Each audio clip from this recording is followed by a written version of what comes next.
Hi friends, welcome to Praveen sir CA 360. ఈ వీడియోలో 2026 మే మంత్కి సంబంధించి కరెంట్ అఫైర్స్లో భాగంగా ఎకానమీ రిలేటెడ్ కాంటెంపరీ టాపిక్స్ని ఒక్కొక్కటిగా పోటీ పరీక్షల కోణంలో డిస్కస్ చేద్దాము. ఫస్ట్ టాపిక్ వచ్చేసి GST గణాంకాలకి సంబంధించి.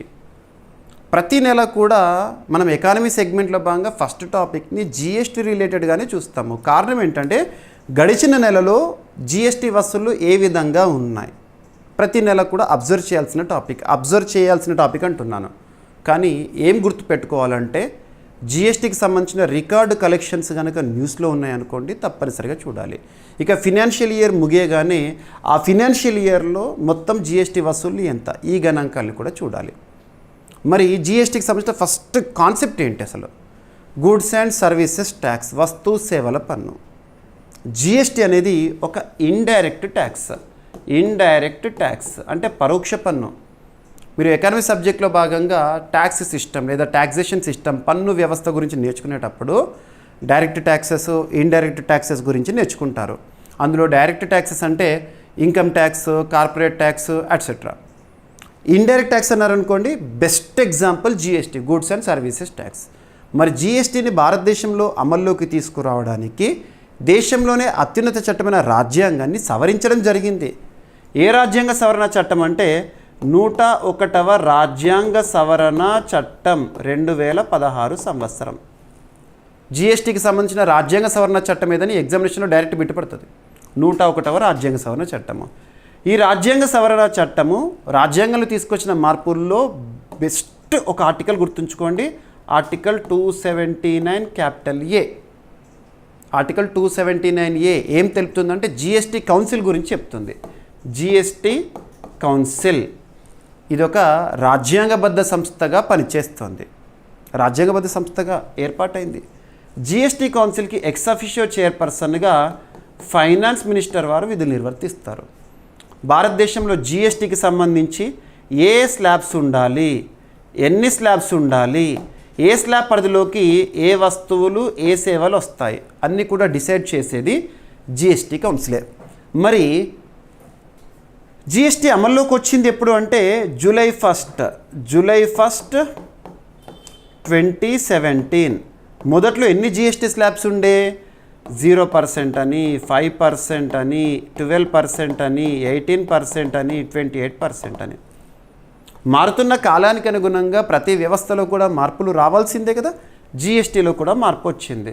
2025 సెప్టెంబర్ 22 అని గుర్తుంచుకోండి. 2025 సెప్టెంబర్ నుంచి GSTలో రీఫార్మ్స్ని చూసాము. 5% స్లాబ్ని, 18% స్లాబ్ని కొనసాగించడం, ఇటువంటివి. ఇక GSTకి సంబంధించిన గణాంకాలు ఏవైతే ఉంటాయో ఎవ్రీ మంత్ కూడా రిలీజ్ అవుతాయి. గడిచిన నెల GST వసూళ్లు ఏ విధంగా ఉన్నాయి, ఈ కోణంలో చూడాలి. ఉదాహరణకు మనము మే మంత్ ఎకానమీ సెగ్మెంట్లో భాగంగా GST గణాంకాలు చూస్తున్నాం. అంటే ఏ నెలకు సంబంధించిన గణాంకాలు చూడాలి? April month. 2026 ఆర్థిక సంవత్సరం మొదటి నెల, 2026-27 ఆర్థిక సంవత్సరం మొదటి నెల అయిన ఏప్రిల్ నెల highest GST collections for single మంత్గా రికార్డు వసూళ్లతో చరిత్రలోకి ఎక్కింది. Highest GST collections for single month ఎంత అంటే 2.42 lakh crore రూపీస్. ఇప్పటివరకు GST అమల్లోకి వచ్చినప్పటి నుంచి ప్రతి నెల GST గణాంకాలు వసూలు చూస్తాం కదా. Highest GST collections for single month గతంలో 2.37 lakh crore రూపీస్ ఉండే. ఏప్రిల్ 2025 పేరుతో రికార్డు ఉండే, ఇప్పుడు ఆ రికార్డు బ్రేక్ అయిపోయింది, గుర్తుపెట్టుకోండి. ఓకేనా? ఇక గడిచిన ఆర్థిక సంవత్సరం 2025-26 ఆర్థిక సంవత్సరం మొత్తాన్ని కనుక పరిశీలిస్తే ఆ 12 నెలలు GST వసూళ్లు ఏ విధంగా ఉన్నాయంటే 22.27 lakh crore రూపీస్. ఈ గణాంకాలు కూడా మీరు గుర్తుపెట్టుకొని తీరాల్సిందే. ఇది GSTకి సంబంధించి highest GST collections for single month April 2026. How much? 2.42 lakh crore rupees. Enough. ఓకేనా? ఇదంతా కూడా మీకు నేను స్క్రిప్ట్ రూపంలో ఇచ్చాను, ఇందాక చెప్పిందే. GSTకి సంబంధించిన బేసిక్ పాయింట్స్, 1 నేషన్ 1 ట్యాక్స్. ఓకేనా? రైట్, సరిపోతుంది. ఇక ప్రపంచంలో GST అమల్లోకి వచ్చిన మొట్టమొదటి దేశం ఏదంటే ఫ్రాన్స్. ఓకేనా? ఇక డైరెక్ట్ ట్యాక్సెస్ విషయానికి వస్తే ప్రత్యక్ష పన్నులు అన్నాను కదా ఇంతకుముందు, ఐటీ, కార్పొరేట్ ట్యాక్స్ ఇలాంటివి ప్రత్యక్ష పన్నులోకి వస్తాయి. భారతదేశ నికర ప్రత్యక్ష పన్ను వసూళ్లు 2025-26 ఆర్థిక సంవత్సరంలో ఎలా ఉన్నాయి? ఆర్థిక సంవత్సరం ముగిసింది కాబట్టి ఏప్రిల్ నెలలో ఇటువంటి గణాంకాలే ఎక్కువగా మనం వార్తల్లో చూస్తూ ఉంటాము. సో ఇక్కడ అబ్జర్వ్ చేస్తే 2025-26 ఆర్థిక సంవత్సరం అంటే 2025 ఏప్రిల్ 1 నుంచి 2026 మార్చి 31 వరకు ఆర్థిక సంవత్సరంలో నెట్ డైరెక్ట్ ట్యాక్సెస్ కలెక్షన్ లేదా నికర ప్రత్యక్ష పన్ను వసూళ్లు 23.40 లక్షల కోట్ల రూపాయలుగా నమోదైనాయి. 2024-25 ఆర్థిక సంవత్సరంలో 22.26 లక్షల కోట్ల రూపాయలతో పోలిస్తే ఎంత పర్సెంట్ వృద్ధి అంటే 5.12% వృద్ధిని సాధించడం జరిగింది. వెరీ వెరీ వెరీ ఇంపార్టెంట్, డైరెక్ట్గా ఎగ్జామినేషన్లో అడిగే అవకాశం ఉంది. ఈ సెంటెన్స్ అయితే గుర్తుంచుకోండి. గత ఆర్థిక సంవత్సరం ఎంత, రీసెంట్గా ముగిసిన ఆర్థిక సంవత్సరం ఎంత మొత్తంలో వృద్ధి నమోదైంది. ఎనఫ్. ఈ మొత్తం సవరించిన అంచనాలు 24.21 లక్షల కోట్ల రూపాయల కంటే తక్కువనంట. ఇక నికర కార్పొరేట్ ట్యాక్స్ వసూళ్ళు 10.99 లక్షల కోట్ల రూపాయలుగా ఉన్నాయి. వ్యక్తిగత ఆదాయ పన్ను అంటే ఇన్కమ్ ట్యాక్స్ ఎస్టీటీతో సహా 12.41 లక్షల కోట్ల రూపాయలుగా వసూలేని అంట. గణాంకాలు చూడండి. స్థూల ప్రత్యక్ష పన్ను వసూళ్ళు 4.03% పెరిగి 28.12 లక్షల కోట్ల రూపాయలకు చేరినాయి. పన్ను రిఫండ్ల విడుదల 1.09% తగ్గి 4.71 లక్షల కోట్ల రూపాయలకు పరిమితమైంది. ఈ టాపిక్ మొత్తంలో కూడా మీరు చూడాల్సింది ఫస్ట్ సెంటెన్స్. నెక్స్ట్ నికర కార్పొరేట్ పన్ను వసూలు ఇది చూడండి, ఇన్కమ్ ట్యాక్స్ సంబంధించి చూడండి. ఎనఫ్. 3 సెంటెన్సెస్. ఓకేనా. డైరెక్ట్ ట్యాక్స్ పరిధిలోకి వచ్చేవి ఐటీ, కార్పొరేట్ ట్యాక్స్ అట్సెట్రా. ఇవే ఇంపార్టెంట్, ఎగ్జామినేషన్లో అడుగుతారు. ఓకేనా. So central board for direct taxes ప్రస్తుతం భారతదేశంలో ప్రత్యక్ష పన్నులకు సంబంధించి గణాంకాలు విడుదల చేసే సంస్థ. ఆర్థిక వ్యవహారాల మంత్రిత్వ శాఖ పరిధిలో పనిచేస్తుంది. ఈ సంస్థ 1963 ఇయర్లో స్థాపన, ప్రధాన కార్యాలయం న్యూఢిల్లీ. ఓకేనా. రవి అగ్రవాల్ గారు ఈ సంస్థకి సంబంధించి ప్రస్తుతం చీఫ్గా ఉన్నారు. ప్రత్యక్ష పన్నులు, కార్పొరేట్ ట్యాక్స్, ఆదాయ పన్ను, ఎస్టీటీ మరియు ఇతర వ్యక్తిగత పన్నులు. ఆదాయ పన్ను చట్టం 1961, కొత్త ఆదాయ పన్ను చట్టం 2025. ఓకేనా, గుర్తుంచుకోండి. ప్రవాసుల నగదు ప్రపంచంలో భారత్ మొదటి స్థానంలో ఉందంట రెమిట్టెన్సెస్ విషయంలో. రెమిట్టెన్స్ ఫస్ట్ కాన్సెప్ట్ నేర్చుకుందాము. రెమిట్టెన్స్ అంటే ఏంటంటే, ఉదాహరణకు నాకు సంబంధించిన వ్యక్తులు విదేశాల్లో ఉన్నారనుకోండి, అమెరికాలో కానీ, రష్యాలో కానీ, ఆస్ట్రేలియాలో కానీ, లేదా యూకేలో కానీ ఉన్నారనుకోండి. భారతీయుడు ఆ దేశంలో ఉన్నాడు. మరి ఎందుకు వెళ్తారు విదేశాలకు? ఉన్నత విద్యా అవకాశాల కోసం కానివ్వండి, ఉపాధి అవకాశాల కోసం కానివ్వండి వెళ్తారు. సో చదువు అయిపోయింది, అక్కడ జాబ్ వచ్చింది. వచ్చిన తర్వాత అక్కడ శాలరీ అనేది స్టార్ట్ అవుతుంది, తనకి ఇన్కమ్ ఎర్న్ చేస్తున్నారు. మరి సంపాదించిన మొత్తంలో తన ఖర్చులు అక్కడ ఏవైతే ఉంటాయో ఖర్చులకు పోను, మిగతా డబ్బులు ఎక్కడికి వస్తాయి? తన మాతృదేశం ఇండియాకు వస్తుంది. సో అలా విదేశాల నుండి వచ్చే ఆదాయం, మన భారతీయులు పంపే ఆదాయం, సంపాదించి పంపే ఆదాయం, దీన్ని రెమిట్టెన్స్ అంటారు. అలా ప్రపంచంలో అత్యధిక రెమిట్టెన్స్లు పొందుతున్న దేశం ఏది అంటే మన భారతదేశము. సో దీనికి సంబంధించిన గణాంకాలపైన పోటీ పరీక్షలు అడుగుతారు. అండ్ భారతదేశంలో కూడా అంతర్గతంగా తీసుకుంటే కేరళ హైయెస్ట్ రెమిట్టెన్సెస్ని పొందుతుంది. అంటే కేరళ నుండి ఎక్కువ మంది విదేశాల్లో ఉన్నారన్నట్టు, సింపుల్గా గుర్తుపెట్టుకోండి. ఓకేనా. ప్రవాసుల నగదు ప్రపంచంలో భారత్ మొదటి స్థానంలో ఉందంట. విదేశాల్లో పనిచేసే భారతీయులు పంపే నగదు రెమిట్టెన్సెస్లో భారత్ 2024లో $137 బిలియన్ ప్రపంచంలో మొదటి స్థానంలో నిలిచింది. ఇక్కడ ఇంకొక ప్రత్యేకత ఏంటంటే $100 బిలియన్ దాటిన ఏకైక దేశం భారత్. $100 బిలియన్ రెమిట్టెన్సెస్ రూపంలో పొందుతున్న ఏకైక దేశం భారత్ అండి ప్రపంచంలో. సో గణాంకాలు మాత్రం యాక్యురేట్. ఇది ఈ వివరాలు ఐక్యరాజ్యసమితికి చెందిన ఇంటర్నేషనల్ ఆర్గనైజేషన్ ఫర్ మైగ్రేషన్, ఈ అంతర్జాతీయ సంస్థ రీసెంట్గా విడుదల చేసిన గణాంకాల ప్రకారము 2010 నుండి భారత్ నిరంతరం మొదటి స్థానంలో ఉంది. రెమిట్టెన్సెస్ అంటే మొదటి స్థానంలో మన భారతే. ఇక వృద్ధి ధోరణి కనుక చూస్తే 2010లో $53.48 బిలియన్ వచ్చాయి మన భారతదేశానికి రెమిట్టెన్సెస్ రూపంలో.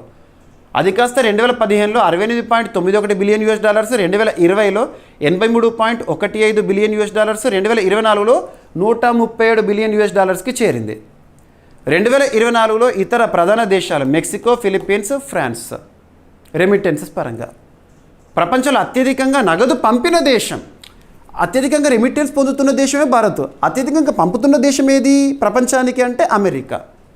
$100 బిలియన్ పైగా వెళ్ళిపోతున్నాయి అమెరికా నుండి. తర్వాతి స్థానాల్లో సౌదీ అరేబియా, అంటే మన వాళ్ళు కూడా చూడండి సౌదీలో ఉంటారు, అలా ఇలా, స్విట్జర్లాండ్, జర్మనీ. అంతర్జాతీయ విద్యార్థుల సంఖ్యలో చైనా మొదటి స్థానంలో 10 లక్షల మరియు భారత్ 6.2 లక్షలతో రెండవ స్థానంలో ఉంది. అంటే అంతర్జాతీయ స్థాయిలో మన విద్యార్థుల సంఖ్య ఎంత ఉంది అని చెప్పే గణాంకాలు. ఇక మనం కరెంట్ అఫైర్స్లో భాగంగా ఒక టాపిక్ని డిస్కస్ చేసినప్పుడు ఆ టాపిక్లో భాగంగా ఏదైనా ఒక సంస్థ గురించి కానీ దేశం గురించి కానీ చూస్తే బేసిక్ పాయింట్ చూడాలి కదా. ఇక్కడ ఏ సంస్థ విడుదల చేసిన గణాంకాలు అని చెప్పిన ఇంటర్నేషనల్ ఆర్గనైజేషన్ ఫర్ మైగ్రేషన్. ఈ సంస్థ స్థాపన 1951లో జరిగింది. ప్రధాన కార్యాలయం జెనీవా. విధులు వలసల నిర్వహణ మరియు గణాంకాల సేకరణ. రెమిటెన్స్ అంటే ఏంటంటే విదేశాల్లో పనిచేసే వ్యక్తులు మన స్వదేశానికి పంపే నగదు. ఓకేనా.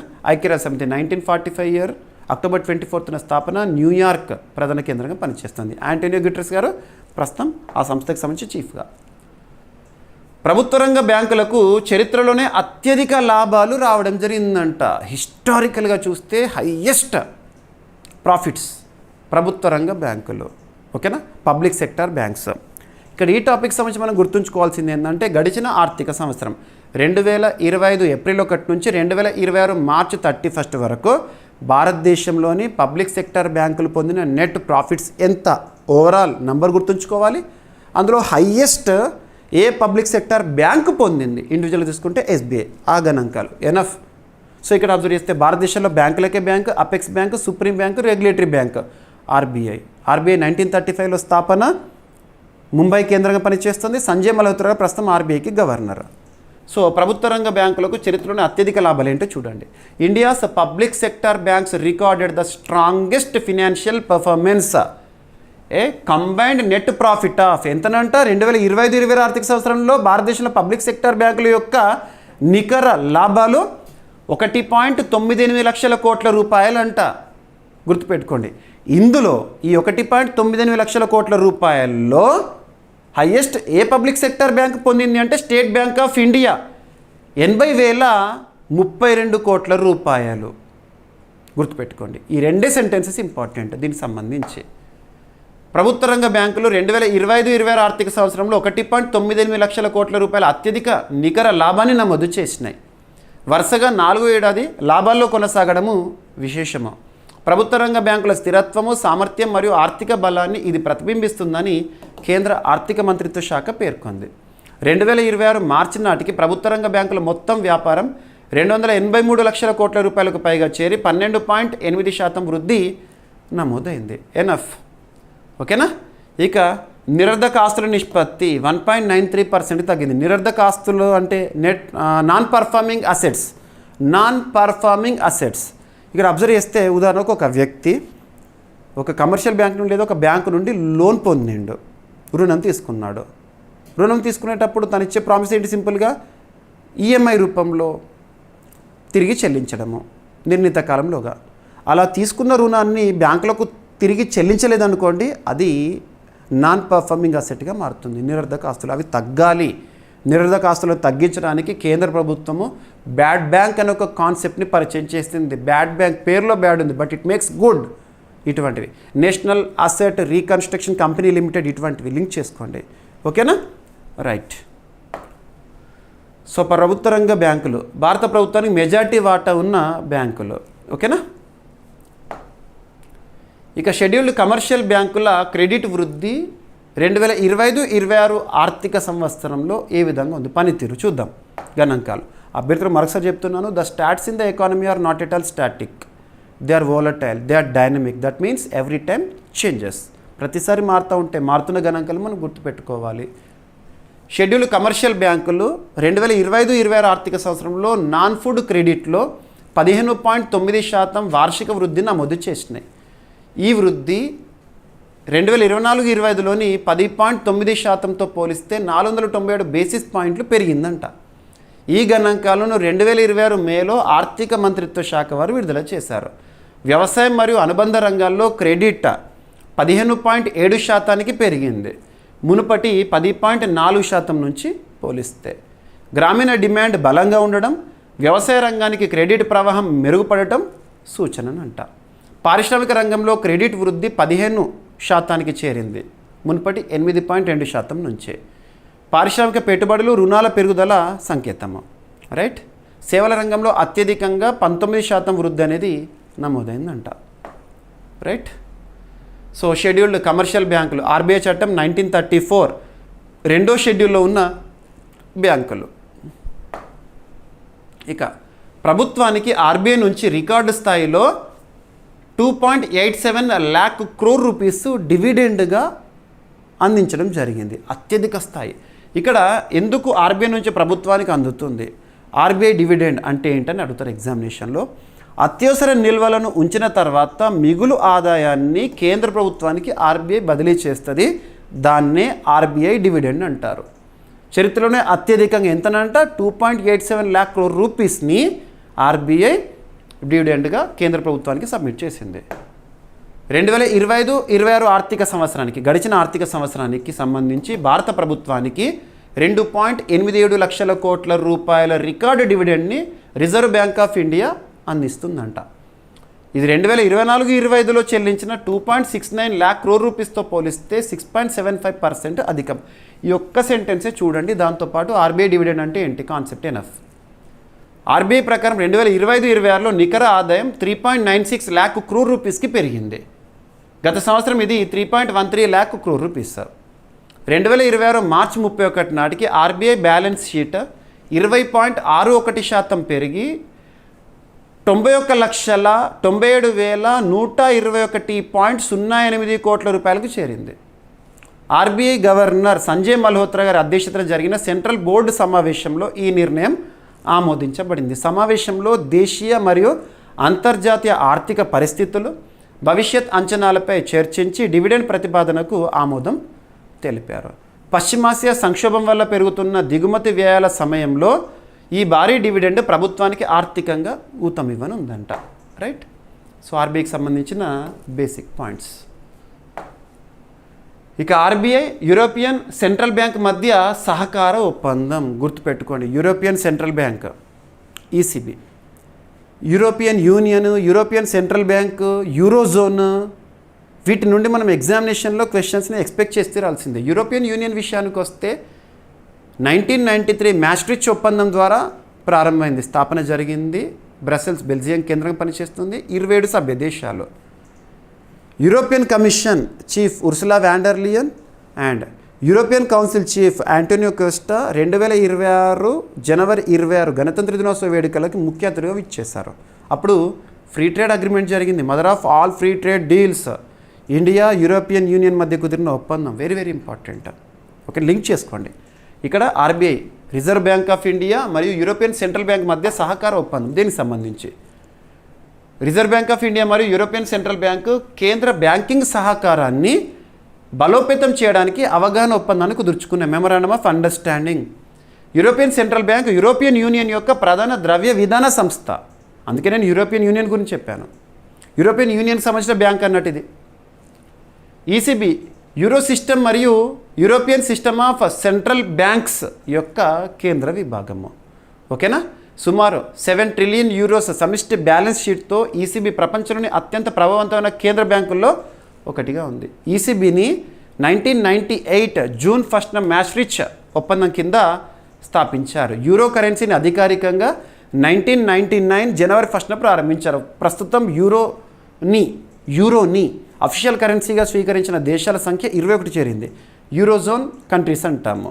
21వ సభ్య దేశం జనవరి 1, 2026 రోజున బల్గేరియా 21వ సభ్య దేశం యూరోజోన్లో. 2009 డిసెంబర్ 1న లిస్బన్ ఒప్పందం ద్వారా ఈసీబీకి అధికారిక యూరోపియన్ యూనియన్ సంస్థ హోదా లభించింది. ప్రధాన కార్యాలయం ఈసీబీ యూరోపియన్ సెంట్రల్ బ్యాంక్ ప్రధాన కార్యాలయం జర్మనీలోని ఫ్రాంక్ఫర్ట్లో ఉంది. ఓకేనా. Right. So European central bank 1998లో స్థాపన, ప్రధాన కార్యాలయం ఎక్కడ, ప్రస్తుతం అధ్యక్షురాలు క్రిస్టియన్ లగార్డ్ గారు. ఓకేనా. ఆర్బీఐకి సంబంధించిన బేసిక్ పాయింట్స్. ఎనఫ్. ఇక 2026 ఏప్రిల్లో దేశంలోని అత్యధిక ద్రవ్యోల్బణం తెలంగాణలో నమోదైందంట. ఇన్ఫ్లేషన్, అత్యధిక ద్రవ్యోల్బణం 2026-27 ఆర్థిక సంవత్సరం మొదటి నెలలో. ద్రవ్యోల్బణం, inflation concept important. Too much money chasing two few goods. ఒక ఈజీ ఎగ్జాంపుల్ చెప్తాను. ఈ పెన్ను 2016 సంవత్సరంలో 10 రూపాయల విలువ పలికింది. ఇదే పెన్ను 2026 సంవత్సరానికి కాస్త 100 రూపాయలకు చేరింది. పెన్ను ఒకటే, same quality, same company, everything is same సైజుతో పాటు. మరి ఎక్కడ మారింది అంటే పెన్ను విలువ పెరిగింది. అంటే పెన్నుకున్న విలువ పెరిగింది, దీన్ని కొనడానికి ఉన్న డబ్బుల విలువ తగ్గింది. 10 రూపాయల పెన్ను 100 రూపాయలకు వచ్చిందంటే డబ్బులకు విలువ తగ్గింది. అది ఇన్ఫ్లేషన్ కండిషన్ అని చెప్పొచ్చు. ఓకేనా? సో ఇక్కడ అబ్జర్వ్ చేస్తే 2026 ఏప్రిల్ నెల ద్రవ్యోల్బణంలో దక్షిణాది రాష్ట్రాలు దేశంలో తొలి 4 స్థానాలను ఆక్రమించినాయి. దేశవ్యాప్తంగా సగటు ద్రవ్యోల్బణం వచ్చేసేసి 3.48% నమోదైంది. తెలంగాణ దేశంలోనే అత్యధికంగా 5.18% ద్రవ్యోల్బణాన్ని నమోదు చేసింది. ద్రవ్యోల్బణం పెరిగితే చాలా సమస్యలు వస్తాయి. ఇన్ఫ్లేషన్. ఆంధ్రప్రదేశ్ 2వ స్థానంలో ఉంది 4.20%తో. తమిళనాడు 4.18% ద్రవ్యోల్బణాన్ని నమోదు చేసింది. కర్ణాటక ద్రవ్యోల్బణం 4%గా ఉంది. పట్టణ ప్రాంతాల్లో 3.16%తో పోలిస్తే గ్రామీణ ప్రాంతాల్లో 3.74% ద్రవ్యోల్బణం ఉందంట. అధికము ద్రవ్యోల్బణం. ఓకేనా? Right. Ministry of statistics and programme implementation. ప్రస్తుతం కన్సర్న్ మినిస్టర్గా రావ్ ఇంద్రజిత్ సింగ్ గారు విధులు నిర్వర్తిస్తున్నారు. ఇక యూపీఐ, యూనిఫైడ్ పేమెంట్స్ ఇంటర్ఫేస్. ప్రస్తుతం చూడండి, మనం డిజిటల్ యుగంలో బ్రతుకుతున్నాం. డిజిటల్ ఇన్ఫ్రాస్ట్రక్చర్ని అద్భుతంగా వినియోగిస్తున్నాము. మనం ఒక చిన్న షాప్కి కానీ ఒక టీ స్టాల్కి వెళ్ళేసి టీని తీసుకొని పే చేయాలంటే 5 రూపాయలు కానీ 10 రూపాయలు కానీ 20 రూపాయలు కానివ్వండి, ఈజీగా ట్రాన్సాక్షన్ చేస్తున్నాము. క్యూఆర్ కోడ్ని స్కాన్ చేస్తాం మనము. ఓకేనా? ఇదంతా యూపీఐ. ఫోన్పే, గూగుల్ పే ఇవన్నీ కూడా యూపీఐ బేస్గానే పనిచేస్తాయి. ఓకేనా? National Payments Corporation of India దీనికి సంబంధించిన గణాంకాలను రిలీజ్ చేసింది. యూపీఐ లావాదేవీలు 314 లక్షల కోట్ల రూపాయలంట. 2025-26 ఆర్థిక సంవత్సరంలో రికార్డు నమోదైంది యూపీఐ లావాదేవీల విషయంలో. యూనిఫైడ్ పేమెంట్స్ ఇంటర్ఫేస్ ద్వారా 2025-26 ఆర్థిక సంవత్సరంలో మొత్తం 314 లక్షల కోట్ల రూపాయల లావాదేవీలు నమోదైనాయి. ఇది డిజిటల్ చెల్లింపుల్లో రికార్డు స్థాయి. 2016-17లో కేవలం 0.07 లక్షల కోట్ల రూపాయలుగా ఉన్న ఈ విలువ 10 ఏళ్లలో సుమారు 4000 రెట్లు పెరిగిందంట. ఈ వివరాలను కేంద్ర ఆర్థిక మంత్రిత్వ శాఖ రీసెంట్గా విడుదల చేసింది. యూపీఐ లావాదేవీల సంఖ్య 2016-17లో 2 కోట్ల నుండి 2025-26లో 24,162 కోట్లకు పెరిగింది. 2025 ఆగస్టులో తొలిసారిగా నెలవారీ లావాదేవీలు 2,000 కోట్లను దాటినాయి. 2025 డిసెంబర్లో గరిష్టంగా 2,163 కోట్ల లావాదేవీలు నమోదైనాయి అంట. 2025లో రోజుకు సగటున 60 కోట్ల లావాదేవీలు జరిగినాయి. ప్రస్తుతం రోజుకు 66 కోట్లకు పైగా లావాదేవీలు జరుగుతున్నాయి. ప్రారంభంలో యూపీఐ నెట్వర్క్లో 44 బ్యాంకులు మాత్రమే ఉండేవి. ప్రస్తుతం 2025-26 నాటికి ఈ సంఖ్య 703 బ్యాంకులకు పెరిగింది. యూపీఐ దేశంలో రియల్ టైం డిజిటల్ చెల్లింపుల్లో ఆధిపత్యము సాధించిందంట. యూనిఫైడ్ పేమెంట్స్ ఇంటర్ఫేస్ 2016లో ప్రారంభము. అభివృద్ధి చేసిన సంస్థ National Payments Corporation of India, regulated by Reserve Bank of India. National Payments Corporation of India 2008లో స్థాపన, ముంబై కేంద్రంగా పనిచేస్తుంది. సో 2008. భారత బీమా రంగంలో 100% ఎఫ్డిఐ, ఎల్ఐసికి 20% పరిమితి కొనసాగింపు అంట. ఎఫ్డిఐ, ఫారిన్ డైరెక్ట్ ఇన్వెస్ట్మెంట్, ఏ దేశంలో అయినా, ఏ రాష్ట్రంలో అయినా, ఏ ప్రాంతంలో అయినా ఎంత ఎక్కువ మొత్తంలో విదేశీ ప్రత్యక్ష పెట్టుబడులను ఆకర్షిస్తే అంత ఎక్కువ మొత్తంలో గ్రోత్ రేట్ని మనం చూస్తాము. సో ఇక్కడ భారత ప్రభుత్వం తీసుకున్న నిర్ణయం, భారత ప్రభుత్వం బీమా కంపెనీలు ఏవైతే ఉంటాయి, ఇన్సూరెన్స్ కంపెనీస్ ఉంటాయి కదా, ఇన్సూరెన్స్ కంపెనీస్ని రెగ్యులేట్ చేసే సంస్థ ఏంటి? Insurance regulatory development authority of India, Hyderabad కేంద్రంగా పనిచేస్తోంది.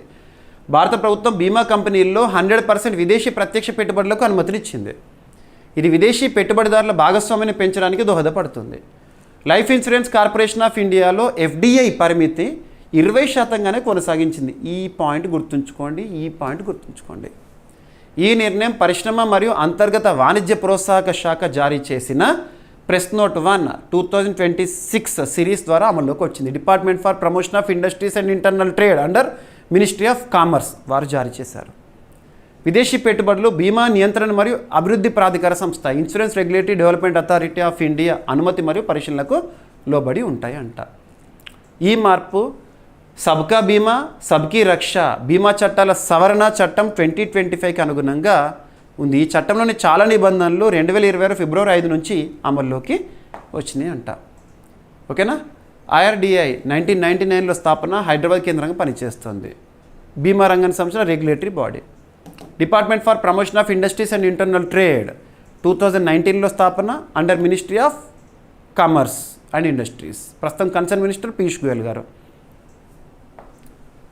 ఇక భారత ఉక్కు రంగం వృద్ధి స్వావలంబనని కనుక పరిశీలిస్తే లార్జెస్ట్ స్టీల్ ప్రొడ్యూసర్ అంటే ప్రపంచంలో చైనా, తర్వాత Bharat second largest producer in steel.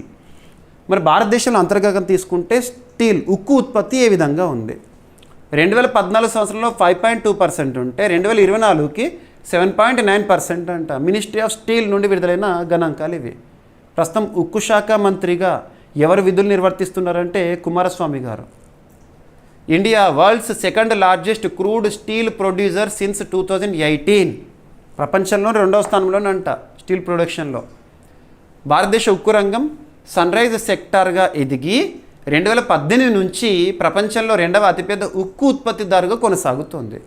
ప్రపంచ ఉక్కు ఉత్పత్తిలో వాటా 2014 సంవత్సరంలో అంటే ప్రపంచంలో ఉదాహరణకి 100 కిలోల ఉక్కు ఉత్పత్తి అయింది అనుకోండి. జస్ట్ నేను వాడుక భాషలో చెప్తున్నాను. 100 కిలోల ఉక్కు ఉత్పత్తి అయితే అందులో 5.2 కేజెస్ ఇండియా నుండి ఉండే ఎప్పుడు 2014లో, అది కాస్త 7.9 కేజెస్ పెరిగింది అన్నట్టు. పర్సంటేజ్లోకి కన్వర్ట్ చేసుకోండి సింపుల్గా. తయారైన ఉక్కు వినియోగంలో కూడా భారత్ 2వ స్థానంలో ఉంది ప్రపంచంలో. వినియోగం 2014-15 ఆర్థిక సంవత్సరంలో 77 మిలియన్ టన్నుల నుంచి 2025-26 ఆర్థిక సంవత్సరంలో 163.7 మిలియన్ టన్నులకు పెరిగింది. గత 12 సంవత్సరాల్లో ఉక్కు వినియోగం 2 పైగా పెరిగింది. ఎగుమతులు పెరిగి దిగుమతులు తగ్గడంతో స్వావలంబన పెరిగింది. ముడి సరుకుల అందుబాటు, ఉత్పత్తి ఖర్చుల తగ్గింపు, అంతర్జాతీయ మార్కెట్లకు ప్రాప్తి మెరుగుదల ద్వారా ప్రభుత్వం ఈ రంగాన్ని బలోపేతం చేసింది. ప్రొడక్షన్ లింక్డ్ ఇన్సెంటివ్ స్కీమ్ కింద 23,022 కోట్ల రూపాయల పెట్టుబడితో స్పెషాలిటీ స్టీల్ ఉత్పత్తి పెరిగి 2.4 మిలియన్ టన్నుల ఉత్పత్తి మరియు 13,000కు పైగా ఉద్యోగాలు సృష్టించబడ్డాయి. నేషనల్ స్టీల్ పాలసీ లక్ష్యంలో సుమారు 66% సాధించబడిందంట. గ్రీన్ స్టీల్ ద్వారా కార్బన్ ఉద్గారాలు తగ్గించేందుకు శిలాజ ఇంధన వినియోగాన్ని తగ్గించే దిశగా చర్యలు కొనసాగుతున్నాయి. 2070 నాటికి నెట్ జీరో ఉద్గారాల లక్ష్యంతో ఉక్కు రంగం డీకార్బనైజేషన్కి భారత్ కట్టుబడి ఉంది. నేషనల్ స్టీల్ పాలసీ ఏ సంవత్సరం అంటారు? 2017. లక్ష్యం వచ్చేసేసి 2030 నాటికి 300 మిలియన్ టన్నుల ఉత్పత్తి సామర్థ్యము. ఓకేనా. ప్రొడక్షన్ లింక్డ్ ఇన్సెంటివ్ స్కీమ్ స్టీల్కి సంబంధించి అయితే 2021 ఉక్కు మంత్రిత్వ శాఖ పరిధిలో. రైట్. వరల్డ్ స్టీల్ అసోసియేషన్ ప్రపంచానికి సంబంధించిన ఒక సంస్థ, బ్రసెల్స్ బెల్జియం కేంద్రంగా పనిచేస్తుంది. ప్రపంచ ఉక్కు రంగ గణాంకాలు మరియు విధాన సమన్వయం కోసం ఉద్దేశించబడింది. ఇక 2025-26 ఆర్థిక సంవత్సరంలో ప్రధాన వ్యవసాయ పంటల ఉత్పత్తి ఏ విధంగా ఉంది? వ్యవసాయ పంటల ఉత్పత్తి ప్రొడక్షన్ ఎలా ఉంది అని ministry of agriculture and farmers welfare వారు, ప్రస్తుతం కన్సర్న్ మినిస్టర్ శివరాజ్ సింగ్ చౌహాన్ గారు, ఆ మంత్రిత్వ శాఖ థర్డ్ అడ్వాన్స్ ఎస్టిమేట్స్ని 3వ ముందస్తు అంచనాలను విడుదల చేసింది. వాటి ఇక్కడ పరిశీలిస్తే ministry of agriculture and farmers welfare శాఖ మంత్రి శివరాజ్ సింగ్ చౌహాన్ గారు 2025-26 గడిచిన ఆర్థిక సంవత్సరానికి సంబంధించిన ప్రధాన వ్యవసాయ పంటల లేదా అగ్రికల్చరల్ ప్రొడక్షన్ స్టాటిస్టిక్స్ని విడుదల చేశారు. ఓకేనా. థర్డ్ అడ్వాన్స్ ఎస్టిమేట్స్ని. ఈ అంచనాలు రాష్ట్రాల నుంచి వచ్చిన సమాచారాన్ని రిమోట్ సెన్సింగ్, క్రాప్ కట్టింగ్ ప్రయోగాలు మరియు గత ఉత్పత్తి ధోరణుల ఆధారంగా రూపొందించబడినాయి. అడ్వాన్స్ ఎస్టిమేట్స్ అంటున్నాను, అందుకే అంచనాలు. దేశంలో మొత్తం ఆహార ధాన్యాల ఉత్పత్తి 376.563 మిలియన్ టన్నులుగా అంచనా వేయబడిందంట ఈ ఎస్టిమేట్స్ ప్రకారము. ఇది గత ఏడాది 357.732 మిలియన్ టన్నులతో పోలిస్తే 5.3% అధికం మరియు దేశ చరిత్రలోనే అత్యధికం అంట. వరి ఉత్పత్తి 154.024 మిలియన్ టన్నుల రికార్డు స్థాయికి చేరనుందంట. గోధుమ ఉత్పత్తి 120.657 మిలియన్ టన్నులుగా అంచనా. ఇది గత ఏడాదితో పోలిస్తే 2.29% అధికం. మొత్తం నూనె గింజల ఉత్పత్తి 43.059 మిలియన్ టన్నులుగా అంచనా వేయబడింది. ప్రధాన నూనె గింజల ఉత్పత్తి వేరుశనగ 13.07 మిలియన్ టన్నులు, సోయాబీన్ 12.59 మిలియన్ టన్నులు, ఆవాలు సరసప 13.76 మిలియన్ టన్నులు. ప్రధాన వాణిజ్య పంటల ఉత్పత్తి అంచనాలు కనుక తీసుకుంటే చెరుకు ఉత్పత్తి 500.063 మిలియన్ టన్నులు, పత్తి 29.024 మిలియన్ బేల్స్, జనుము గోల్డెన్ ఫైబర్ 9.176 మిలియన్ బేల్స్ అంట. రైట్. ఇక 2026 నాటికి $1 ట్రిలియన్ ఎగుమతులే లక్ష్యమని ministry of commerce and industries కేంద్ర వాణిజ్య వ్యవహారాల మంత్రిత్వ శాఖ మంత్రి పీయూష్ గోయల్ గారు ఒక లక్ష్యాన్ని నిర్దేశించుకోవడం జరిగింది. $1 ట్రిలియన్ ఎగుమతులు అంట భారతదేశం నుంచి ఎప్పటి వరకు 2026 చివరికి కల్లా. మరి ప్రస్తుతం ఎంత? గడిచిన ఆర్థిక సంవత్సరంలో భారతదేశం నుండి ఎగుమతులు ఏ విధంగా ఉన్నాయి? ఆ గణాంకాలు గుర్తుంచుకోవాలి. ఎప్పుడైనా గుర్తుంచుకోండి, ఎగుమతులు దిగుమతులు వాణిజ్యం ట్రేడ్ అనగానే మీకు మినిస్ట్రీ ఆఫ్ కామర్స్ గుర్తుకు రావాలి. ఏ దేశమైనా కూడా ఎక్కువ మొత్తంలో ఎగుమతులపైన కేంద్రీకరిస్తుంది, దిగుమతులను తగ్గించుకునే ప్రయత్నం చేస్తుంది. దీనివల్ల జరిగే పర్యవసానం ఏంటంటే ఫారిన్ ఎక్స్చేంజ్ రిజర్వ్స్, విదేశీ మారక నిల్వలు ఏవైతే ఉంటాయో మనం కాపాడుకున్న వాళ్ళం అవుతాము. ఎగుమతులు ఎక్కువ ఉండాలి.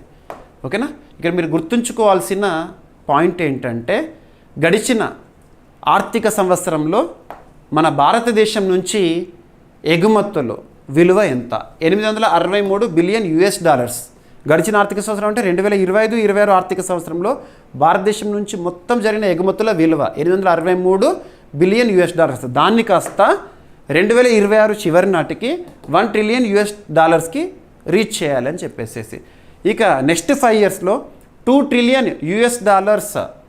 ఎగుమతుల లక్ష్యాన్ని నిర్దేశించుకుంది భారత ప్రభుత్వం. ఇటువంటి లక్ష్యాలపై ప్రత్యేక శ్రద్ధ చూపండి. ఎగుమతుల ఆధారిత వృద్ధి ద్వారా భారత్ని ప్రపంచ స్థాయి తయారీ మరియు సేవల కేంద్రంగా తీర్చిదిద్దడం ఈ వ్యూహం యొక్క లక్ష్యం. దేశీయ పరిశ్రమల బలోపేతం మరియు దిగుమతి ప్రత్యామ్నాయ విధానాల ద్వారా విదేశీ ఆధారాన్ని తగ్గించడం పైన దృష్టి సారిస్తున్నాయి. రైట్. అంతర్జాతీయ స్థాయిలో ఎలాంటి అనిశ్చితులు ఉన్నా కూడా మన ఎగుమతులు మాత్రం అద్భుతంగా ఉన్నాయి రికార్డు స్థాయిలో గడిచిన ఆర్థిక సంవత్సరంలో. ఓకేనా? రైట్. భారత ఉత్పత్తులకు మార్కెట్ ప్రాప్యత పెంచేందుకు 38 అభివృద్ధి చెందిన దేశాలతో స్వేచ్ఛా వాణిజ్య ఒప్పందాలపై భారత్ ప్రయత్నిస్తోంది. అధికంగా దిగుమతి అయ్యే వస్తువుల దేశీయ తయారీని పెంచాలని ప్రభుత్వము పరిశ్రమలు కోరుతుంది. మన దేశంలోనే అంతర్గతంగా తయారీ రంగం మెరుగుపడింది అనుకోండి, దిగుమతులను తగ్గించుకుంటాము, ఆటోమేటిక్గా ఫారెక్స్ని కాపాడుకున్న వాళ్ళం అవుతాము. ఓకేనా? సో అడగవచ్చు, ఎగ్జామినేషన్ పాయింట్ ఆఫ్ వ్యూలో ఇంపార్టెంట్ పాయింట్ ఇది. రైట్. ఇక 2030 నాటికి భారత్ కెనడా వాణిజ్య లక్ష్యం వచ్చేసేసి $50 బిలియన్ నిర్దేశించుకుంది భారత ప్రభుత్వం. ఎప్పటివరకు అంట? 2030 నాటికి. గుర్తుపెట్టుకోండి. ఓకేనా? కెనడా ఉత్తర అమెరికా ఖండంలోని ఒక దేశం, క్యాపిటల్ ఒటావా. అక్కడ మార్క్ కార్నీ గారు ప్రధానిగా విధులు నిర్వర్తిస్తున్నారు. భారత్ మరియు కెనడా 2030 నాటికి ద్వైపాక్షిక వాణిజ్యము, ఎగుమతులు దిగుమతులు కలిస్తేనే వాణిజ్యము. ద్వైపాక్షిక ఇరు దేశాల మధ్య జరిగే ఎగుమతులు దిగుమతులు అంటే వాణిజ్యము $50 బిలియన్ పెంచాలని లక్ష్యంగా పెట్టుకుంది. సమగ్ర ఆర్థిక భాగస్వామ్య ఒప్పందం, కాంప్రహెన్సివ్ ఎకనామిక్ పార్ట్నర్షిప్ అగ్రిమెంట్ చర్చలను వేగవంతం చేయాలని ఇరు దేశాలు కూడా నిర్ణయించుకున్నాయి. 2026 చివరి నాటికి లేదా అంతకంటే ముందే సెపా చర్చలను పూర్తి చేయాలని లక్ష్యంగా పెట్టుకున్నారు ఇరు దేశాలు కూడా. భారత్ కెనడా వాణిజ్యం ఇటీవల వివిధ అంచనాల ప్రకారం సుమారు $17 బిలియన్ మరియు $32 బిలియన్ స్థాయిలో ఉంది. దాన్ని కాస్త 2030 నాటికి $50 బిలియన్ పెంచాలని టార్గెట్గా పెట్టుకున్నారు. ఓకేనా? రైట్. సో ఇరు దేశాల మధ్య తాజాగా డిప్లొమసీకి సంబంధించి లేదా దౌత్య కార్యక్రమాలు ఎలా ఉన్నాయి? కేంద్ర వాణిజ్య మరియు పరిశ్రమ మంత్రి పీయూష్ గోయల్ గారు 2026 మే 25 నుంచి 27 తేదీల్లో కెనడా పర్యటించారు. ఈ పర్యటనలో కెనడా ప్రధానమంత్రి మార్క్ కార్నీ మరియు అంతర్జాతీయ వాణిజ్య మంత్రి మనీందర్ సిద్ధుతో సమావేశమయ్యారు. 110కి పైగా సభ్యులతో కూడిన భారత అతిపెద్ద వ్యాపార ప్రతినిధి బృందం ఈ పర్యటనలో కెనడాలో పర్యటించింది. రైట్. 2026లో టీమ్ కెనడా వ్యాపార ప్రతినిధి బృందం భారత్ పర్యటించనుంది. ఓకేనా? ఇక Bharat Oman Sepah comprehensive economic partnership agreement June 1, 2026 నుండి అమల్లోకి వస్తుందని చెప్పేసి అఫీషియల్ డేటా. మనం ఈ వీడియోలో మే 1 నుండి మే 31 వరకే టాపిక్స్ని డిస్కస్ చేస్తున్నాం, కరెంట్ అఫైర్స్లో భాగంగా ఎకానమీ రిలేటెడ్. సో జూన్ 1 నుంచి Sepah comprehensive economic partnership agreement Bharat Oman మధ్య.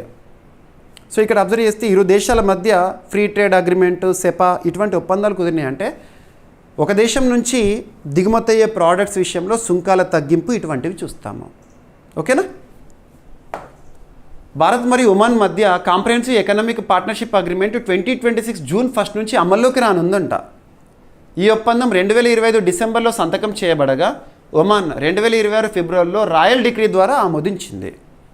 సెపా అనేది వస్తువులు, సేవలు, పెట్టుబడులు మరియు ఆర్థిక సహకారాన్ని కలిగిన విస్తృత వాణిజ్య ఒప్పందం. ఈ ఒప్పందం కింద భారత ఎగుమతుల్లో ఈ 98% ఒమాన్ సుంకరహిత ప్రవేశం అనేది లభిస్తుందంట. ఓకేనా. టారిఫ్స్ అనేవి తగ్గిస్తారు. వస్త్రాలు, వ్యవసాయ ఉత్పత్తులు, తోలు వస్తువులు ప్రధాన భారత ఎగుమతులు ఒమాన్కి వెళ్తాయి. ఇవి భారతదేశం నుంచి. భారత్ ఒమన్కు చెందిన ఖర్జూరాలు, మార్బుల్, పెట్రోకెమికల్ ఉత్పత్తులపై సుంకాలను తగ్గిస్తుంది. అంటే ఒమన్ నుంచి భారతదేశానికి వచ్చే దిగుమతి అయ్యే ఏవైతే ఉంటే వాటి విషయంలో సుంకాలను తగ్గిస్తుంది భారత్. 2024-25 ఆర్థిక సంవత్సరంలో భారత్ ఒమన్ ద్వైపాక్షిక వాణిజ్యము $10.61 బిలియన్ చేరింది 2024-25 ఆర్థిక సంవత్సరం నాటికి. 2026 మే 12 న్యూఢిల్లీలో ఇరు దేశాలు ఆర్థిక సహకారం మరియు వాణిజ్య సౌలభ్యంపై చర్చలు జరిపినాయి. కాంప్రహెన్సివ్ ఎకనామిక్ పార్ట్నర్షిప్ అగ్రిమెంట్ వస్తువులు, సేవలు, పెట్టుబడులు, ఆర్థిక సహకారంపై ఆధారిత వాణిజ్య ఒప్పందము. ఓకేనా. ఇటువంటి ఫ్రీ ట్రేడ్ అగ్రిమెంట్స్ సెపా అనగా మనకి ఏ మంత్రిత్వ శాఖ గుర్తుకు రావాలి? Ministry of commerce. ఒమన్ దేశానికి సంబంధించిన బేసిక్ పాయింట్ చూడండి. Capital Muscat, currency Omani riyal. అక్కడ సుల్తాన్ ఎవరు ఉన్నారంటే హైతమ్ బిన్ తారిక్ గారు. చైనా వాటా 10% వరకు ఉన్న కంపెనీలకు FDI అనుమతి, కొత్త నిబంధనలు జారీ చేసింది భారత ప్రభుత్వము. ఆర్థిక మంత్రిత్వ శాఖ ఫెమా కింద సవరణలను నోటిఫై చేసి 2026 మే 1 నుంచి అమల్లోకి తీసుకొచ్చింది. చైనా హాంకాంగ్ వాటా 10% వరకు ఉన్న విదేశీ కంపెనీలకు ఆటోమేటిక్ రూట్ కింద భారత్లో పెట్టుబడులకు అనుమతినిచ్చింది. గుర్తుపెట్టుకోండి. ఈ నిర్ణయానికి department for promotion of industries and internal trade press note అనేది విడుదలైంది వాణిజ్య వ్యవహారాల మంత్రిత్వ శాఖ నుంచి. ఆటోమేటిక్ రూట్ కింద అనుమతించిన రంగాల్లో మాత్రమే ఈ పెట్టుబడులు చేయవచ్చు. ఓకేనా.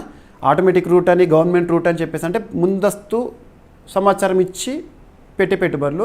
ఆటోమేటిక్ రూట్ అంటే ఎటువంటిది లేదు, డైరెక్ట్ పెట్టుబడులు పెట్టవచ్చు.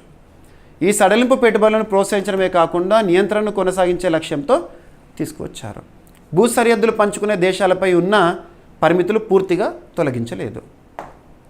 రైట్, గుర్తుపెట్టుకోండి. భారత్ సముద్ర ఆహార ఎగుమతుల్లో యూరోపియన్ యూనియన్ 3వ అతిపెద్ద మార్కెట్గా ఉందంట.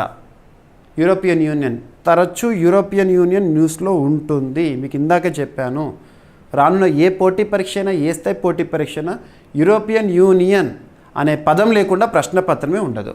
ఓకేనా. మన ఇండియా అనేది పెనిన్సులా, 3 వైపులా కూడా సముద్రమే సరిహద్దుగా ఉంది. కోస్టల్ స్టేట్స్ 9 ఉన్నాయి, కోస్టల్ యూటీస్ 4 ఉన్నాయి. మరి ఆ ప్రాంతాల్లో నివసించే ప్రజలు ఎక్కువగా మత్స్య ఉత్పత్తులపైన ఆధారపడి ఉంటారు. కోస్టల్ స్టేట్స్ 9 ఏంటిది? Gujarat, Maharashtra, Goa, Karnataka, Kerala, Tamil Nadu, Andhra Pradesh, Odisha, west Bengal. Coastal UTs వచ్చేసేసి లక్షద్వీప్, అండమాన్, పుదుచ్చేరి, దయ్యూ దమన్, దాద్రా నగర్ హవేలీ. 4 coastal UTs.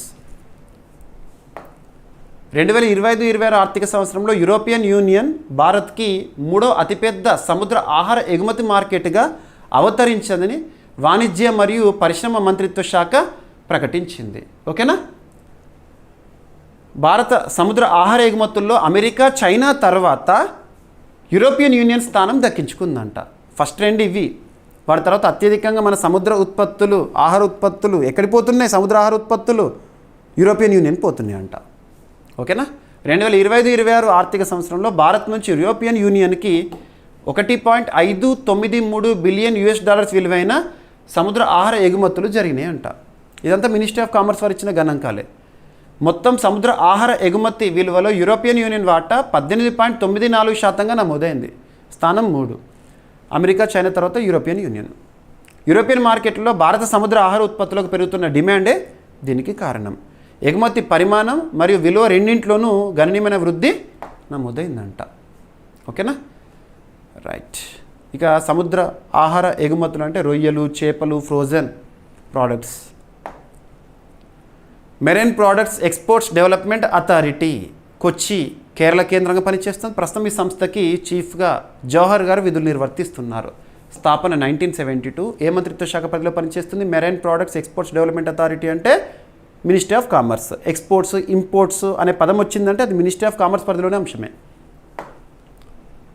బంగ్లాదేశ్కు రెండవ అతిపెద్ద వాణిజ్య భాగస్వామిగా భారత్ అవతరించింది. బంగ్లాదేశ్కి రెండవ అతిపెద్ద వాణిజ్య భాగస్వామి, ట్రేడ్ పార్ట్నర్గా మరి ఏ దేశం తర్వాత చూడండి. భారత్ అమెరికాను అధిగమించి బంగ్లాదేశ్కి రెండవ అతిపెద్ద వాణిజ్య భాగస్వామిగా నిలిచింది. ఈ గణాంకాలు మన భారత్ చెప్తుంది కదా, బంగ్లాదేశ్ చెప్తుంది అధికారిక గణాంకాలు. బంగ్లాదేశ్ బ్యూరో ఆఫ్ స్టాటిస్టిక్స్ విడుదల చేసిన తాజా గణాంకాల ప్రకారము 2026 ఫిబ్రవరిలో బంగ్లాదేశ్ మొత్తం వాణిజ్యంలో భారత్ వాటా 8.47% నమోదైంది. భారత్ బంగ్లాదేశ్ వాణిజ్యం విలువ టకాస్, బంగ్లాదేశ్ కరెన్సీ టాకా కదా, టాకా 123.28 బిలియన్గా ఉంది. అమెరికా వాటా 8.46% ఉండగా వాణిజ్య విలువ టకా 123.17 బిలియన్గా నమోదైందంట. గుర్తుపెట్టుకోండి, ఓకేనా. ఇక బంగ్లాదేశ్కి అతిపెద్ద వాణిజ్య భాగస్వామి చైనా, రెండవ స్థానంలో భారత్, మూడవ స్థానంలో అమెరికా. మరి వేరే దేశం గురించి మనకెందుకంటే అంటే మన భారతదేశం యొక్క ఎక్స్పోర్ట్ పాలసీ ఇటువంటివి ఎలా ఉన్నాయి తెలుసుకోవడానికి, ఓకేనా. రైట్. బంగ్లాదేశ్ రాజధాని ఢాకా, కరెన్సీ టాకా. అక్కడ ప్రధానమంత్రిగా ప్రస్తుతం మహమ్మద్ తారిక్ రహమాన్ గారు విధులు నిర్వర్తిస్తున్నారు. అధ్యక్షులుగా ఎవరు? షాబుద్దీన్ గారు. బంగారం, వెండి దిగుమతి సుంకాలను 15% పెంచింది భారత్. ఎంత నుండి ఎంత శాతానికి? 6% నుంచి 15%. దిగుమతి సుంకాలు పెంచారు అంటే వాటికి భారతదేశంలో ధర ఎక్కువ పలుకుతుంది అన్నట్టు. ధర ఎక్కువ పలుకుతుంది అంటే ఆటోమేటిక్గా వినియోగదారులు, కొనుగోదారులు ఎవరైతే ఉంటారో వాళ్ళని నిరుత్సాహపరచడం సింపుల్గా. భారత ప్రధాని నరేంద్ర మోదీ గారు ఒక పిలుపునిచ్చారు, సంవత్సరం పాటు గోల్డ్ కొనకండి అని చెప్పేసేసి, ఓకేనా. So Indian government raises gold silver import tariffs. భారత ప్రభుత్వం బంగారం మరియు వెండి దిగుమతి సుంకాలను 6 నుంచి 15% పెంచింది. విదేశీ మాదక ద్రవ్య నిర్వహణ, పెరుగుతున్న దిగుమతి వ్యయాలను దృష్టిలో ఉంచుకొని ప్రభుత్వం ఈ నిర్ణయం తీసుకుంది. విదేశీ మారక ద్రవ్యం అంటే ఏంటి? Foreign exchange reserves. ఎక్స్పోర్ట్స్ ఎక్కువగా ఉండాలి, ఇంపోర్ట్స్ తక్కువగా ఉండాలి. అప్పుడు ఆటోమేటిక్గా విదేశీ మారక నిల్వలు పెరుగుతాయి. కొత్త సుంక నిర్మాణంలో 10% basic customs duty, BCD basic customs duty, 5% agriculture infrastructure and development cess ఉన్నాయి. ఈ కొత్త సుంకం బంగారం మరియు వెండి దిగుమతులకు వర్తిస్తుంది. బంగారం మరియు వెండి దిగుమతులకు 2025-26 ఆర్థిక సంవత్సరంలో భారత బంగారం దిగుమతులు 24% కంటే ఎక్కువగా పెరిగినాయి అంట. బంగారం దిగుమతుల విలువ రికార్డు స్థాయిలో 71.98 బిలియన్ అమెరికన్ డాలర్స్కి చేరింది. అదే కాలంలో ముడి చమురు తర్వాత బంగారం భారతదేశ రెండవ అతిపెద్ద దిగుమతి వస్తువుగా నిలిచిందంట. Right, enough. ప్రపంచంలోనే అతిపెద్ద బెల్లం ఉత్పత్తిదారుగా భారత్ ఉందంట. బెల్లం, జాగ్రీ, ఓకేనా. ప్రపంచ బెల్లం ఉత్పత్తిలో 70% పైగా వాటాతో భారత్ ప్రపంచంలో అతిపెద్ద బెల్లం ఉత్పత్తిదారుగా నిలిచింది. బెల్లం లేదా ఘర్ అనేది చెరుకు రసాన్ని రసాయనాలు లేకుండా మరిగించి తయారు చేసే సహజ మధుర పదార్థము, ఓకేనా. సో రీసెంట్గా కేంద్ర ప్రభుత్వం విడుదల చేసిన గణాంకాల ప్రకారము అంశము. అండ్ భారత ప్రధాన చెరుకు ఉత్పత్తి రాష్ట్రాలు ఏంటంటే ఉత్తరప్రదేశ్, మహారాష్ట్ర, కర్ణాటక, తమిళనాడు. 2025లో తమిళనాడు అత్యధిక సముద్ర చేపల ఉత్పత్తిని సాధించిందంట. Central marine fisheries research institute వారి రిపోర్టు ప్రకారం 2025లో తమిళనాడు అత్యధిక సముద్ర చేపల ఉత్పత్తి అంట. సో ఫిష్ ప్రొడక్షన్ 2025లో తమిళనాడు 6.85 లక్షల టన్నుల సముద్ర చేపల ఉత్పత్తితో అగ్రస్థానంలో నిలిచింది. గుజరాత్ 6.43 లక్షల టన్నులు, ఓకేనా. దేశం మొత్తం సముద్ర చేపల ఉత్పత్తి 3% పెరిగి 35.7 లక్షల టన్నులుగా ఉందంట. అత్యధికంగా తమిళనాడు. ఆ గణాంకాలు చూడండి, right. So central marine fisheries research institute 1947లో స్థాపన, ప్రధాన కార్యాలయం కొచ్చి.